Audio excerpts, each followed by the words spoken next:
The rain fell hard that night, beating against the rusted iron sheets of the abandoned stalls near the bridge. The road was quiet, except for the occasional roar of a truck heading toward the city.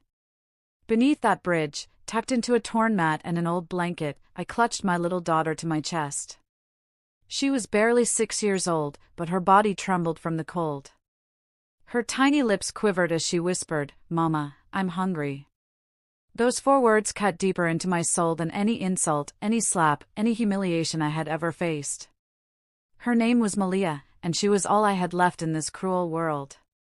I brushed her coarse hair gently and whispered, "Tomorrow will be better, my love. I promise." But even as I spoke, I knew it was a lie. Tomorrow held no promise, no food, no safety, just more wandering, more shame, and more hunger.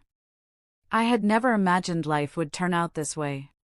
Once upon a time, I lived in a decent house, went to school, had dreams of becoming a nurse, and even fell in love. But choices have consequences. And mine had led me here, under this bridge, begging God to spare my daughter from the life of suffering that was consuming me. That night, as I tried to lull her to sleep with old folk songs my late mother used to sing, a strange light cut across the darkness. A car. Not just any car, but a sleek black SUV, its headlights beaming onto the muddy ground. My heart raced. Who could it be at such an hour? Fear gripped me. I thought it might be police officers chasing us away or cruel men looking for trouble. The car door opened slowly, and out stepped an elderly man. His frame was tall but slightly bent with age. He wore a long dark coat, his polished shoes splashing against the puddles. Something about his posture, his aura, commanded respect. He looked around until his eyes landed on me and my daughter. For a moment, we just stared at each other.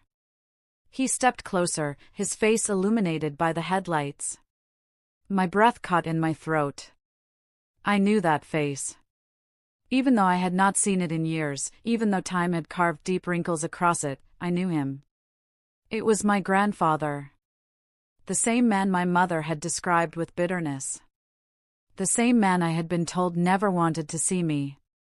The same man who had abandoned us long ago because of family disputes over wealth, pride, and betrayal. I froze. My mind screamed 100 thoughts at once.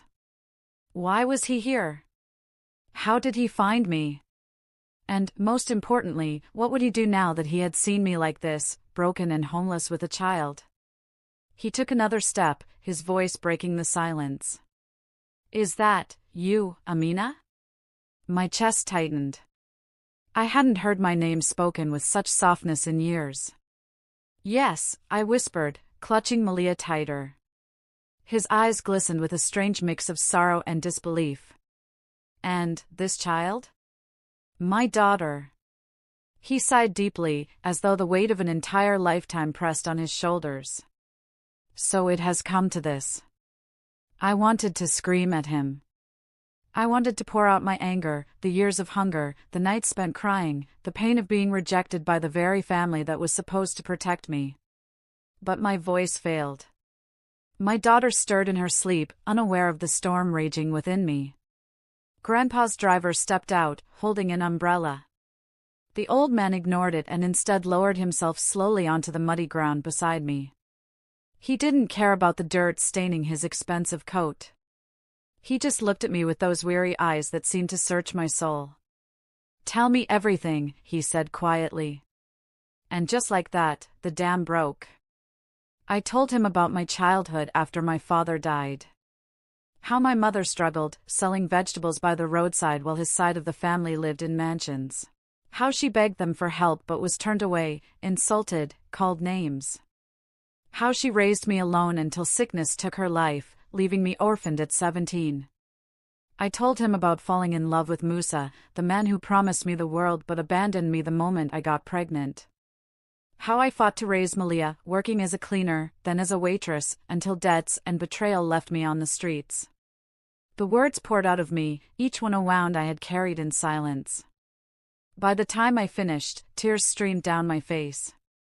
My grandfather sat silently, his hand trembling as he covered his mouth. He looked not like a man of wealth and power, but like a man drowning in regret. Your mother, he whispered at last, his voice breaking. She was my daughter too. I failed her. And now I have failed you. For a long time, silence hung heavy between us. The rain had softened into a drizzle. In the distance, the faint call of a night guard's whistle echoed through the dark. My heart pounded, waiting for what he would say next. Finally, he stood. His voice grew firm, but his eyes betrayed a deep sadness. You cannot stay here. Not you. Not this child. I will not allow it. I shook my head quickly. I don't need your pity, Grandpa. I survived without you all these years. I don't want charity. He looked at me sternly, but not with anger, with the authority of a man who had carried responsibility his whole life. This is not charity. This is blood. And blood cannot be abandoned, not again. Not this time. He stretched out his hand toward me. For a moment, I hesitated. Pride, anger, fear, they all battled inside me. But then I looked at Malia, her fragile body curled in my arms, her face pale with hunger. My pride could not feed her. My anger could not shelter her. With trembling hands, I took his. The ride to his house felt surreal. The SUV hummed softly, its leather seats and faint scent of luxury a cruel reminder of the life I had never known. I kept my daughter close, afraid this was just a dream that would dissolve by dawn. When we arrived, the gates swung open to reveal a mansion bathed in warm lights. It was the kind of house I had only seen in magazines, grand pillars, manicured lawns, fountains sparkling in the moonlight. For a moment, I wanted to weep again, but I held myself still. Inside, servants gasped when they saw me. Whispers followed us down the hallway. I could feel their eyes judging my ragged clothes, my bare feet, the smell of poverty clinging to me. But Grandpa ignored them all. He led me straight to a guest room larger than any house I had ever lived in. This is your home now, he said firmly. I looked around at the polished furniture, the soft bed, the glowing lamps. My body ached for rest, but my heart remained restless. Nothing about this felt real. Nothing about this felt safe. That night, after Malia fell asleep in the warmth of clean sheets, I sat by the window, staring out at the vast compound. My mind spun with questions. Why now? Why, after all these years, had my grandfather suddenly appeared? Was it guilt? Was it loneliness? Or was there something more, something hidden behind his sudden kindness? As I drifted into uneasy sleep, one thought lingered: life had just shifted in a way I could never have imagined. But whether it was a blessing or a curse, I was yet to discover. Because in the world of wealth and family secrets, nothing ever comes without a price. The next morning, sunlight streamed through the wide curtains, filling the room with warmth. I opened my eyes to the unfamiliar softness of the bed, half believing the night before had been a dream. But then I saw Malia, curled up peacefully, her face finally free from the shadows of hunger. For the first time in years, she looked like a child, not a survivor. I stepped out into the grand hallway, the marble floor cold under my bare feet. The house was alive with quiet activity, maids dusting, gardeners trimming outside, and the faint aroma of breakfast drifting from the kitchen. I felt out of place, like a ghost haunting a world that was never meant for me. At the dining table, my grandfather sat in silence, sipping tea. His gaze lifted when I entered, and for a moment, the silence between us returned, thick with unspoken questions. He gestured to the chair opposite him. Sit. Eat.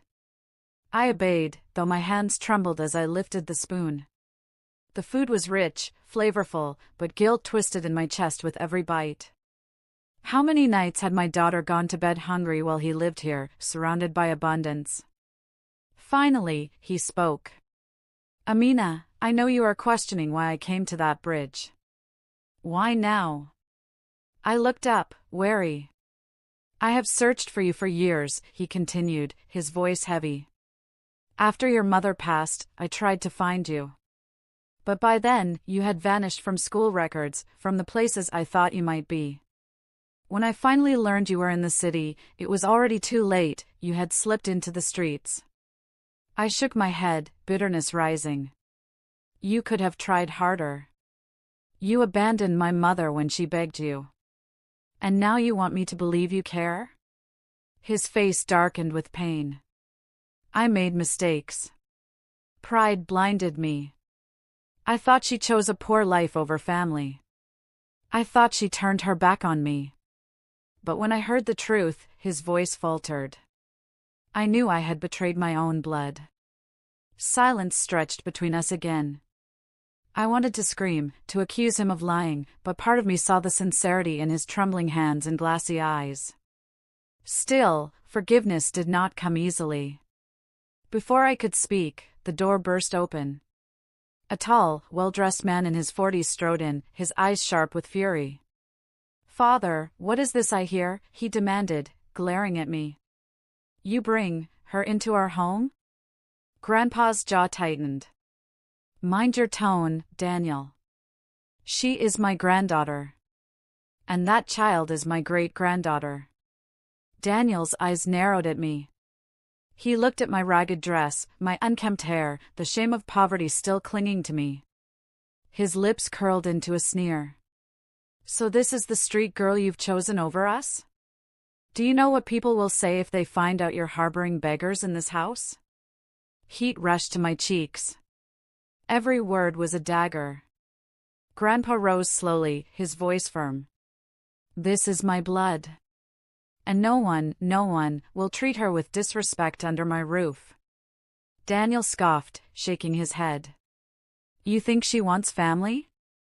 She's here for money. Just like her mother. Don't you see, Father? She will ruin everything you've built." I clenched my fists, my pride burning. "I never asked to be here," I shot back. "If it weren't for my daughter, I would still be under that bridge." The room crackled with tension. Grandpa slammed his hand on the table, his voice echoing through the walls. "Enough! This house has been torn apart once by greed and pride. It will not happen again. Amina and her child are staying. That is final." Daniel's eyes burned with rage as he stormed out, his footsteps echoing like thunder down the hallway. I sat there, shaken, my heart pounding.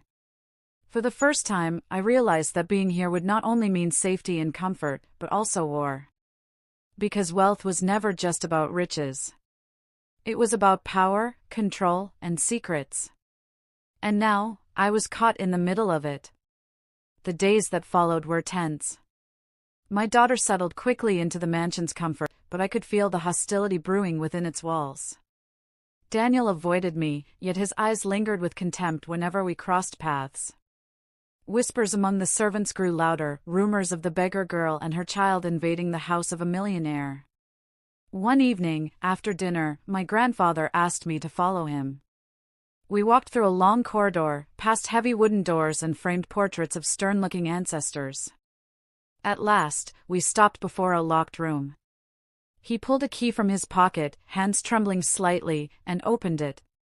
Inside was a study, dimly lit and filled with old books, dusty ledgers, and photographs. My eyes landed on one picture, my mother, younger, smiling, her eyes full of life. I froze. It was the first time in years I had seen her face outside of memory. Grandpa's voice was low. "I brought you here because there is something you must know. You see this house, this wealth, these lands? They were built on blood. Greed tore this family apart long before you were born." He showed me old documents, records of land disputes, court cases, betrayal between brothers. My mother had been cast aside not because she chose poverty, but because she was born a girl in a family that only valued male heirs. She had fought against their traditions, refused to let go of her dignity, and for that, she was disowned. My chest tightened as the truth sank in. All the years of suffering, all the hunger and humiliation, had been the price of pride and a system that saw women as less. I have lived with regret, Grandpa said, his voice cracking. I built an empire but lost my daughter. Now, God has given me another chance through you. I do not want you or Malia to inherit only wealth, I want you to inherit truth. To know where you come from. To rise above it. Tears blurred my vision. For the first time, I saw not just a rich old man, but a broken father seeking redemption. Suddenly, the door creaked. Daniel stood there, eyes blazing. So this is your plan, Father? To hand everything to her? To erase us? Grandpa turned, his voice steady but tired. This is not about wealth, Daniel. It is about blood, about healing what we destroyed. But Daniel's anger boiled over. You ruined us once with your stubbornness, and now you will do it again. She is nothing but a mistake dragged in from the streets. I felt my daughter's face flash in my mind, her innocent smile. My voice, firm yet trembling, cut through the tension. I don't want your wealth. I want dignity. I want my daughter to grow up knowing she has a family, not enemies. If this house can't give her that, then I'd rather take her back under the bridge than raise her in poison. The room fell silent. Even Daniel's fury faltered. Grandpa's eyes softened with pride. You speak like your mother, he whispered. That night, he sat us down and declared his decision. The wealth would be divided fairly, but more importantly, the family lands would be used to build a school and a health center in my mother's name, for girls, for orphans, for the forgotten. This, he said, looking at me and Malia, is the legacy I wish to leave. Not gold. Not houses. But hope. Weeks later, I stood under the same bridge where my life had once seemed to end. This time, not in rags, but with my daughter holding my hand, her laughter echoing against the concrete walls. I realized something profound: wealth can shelter you, but it cannot heal you. Forgiveness, truth, and compassion, that is the true inheritance. My grandfather had shown me that night under the bridge that even the richest pockets mean nothing if the heart remains empty. And as I walked away, I vowed to raise my daughter not on bitterness, but on hope, so that her story would not begin, nor end, under a bridge.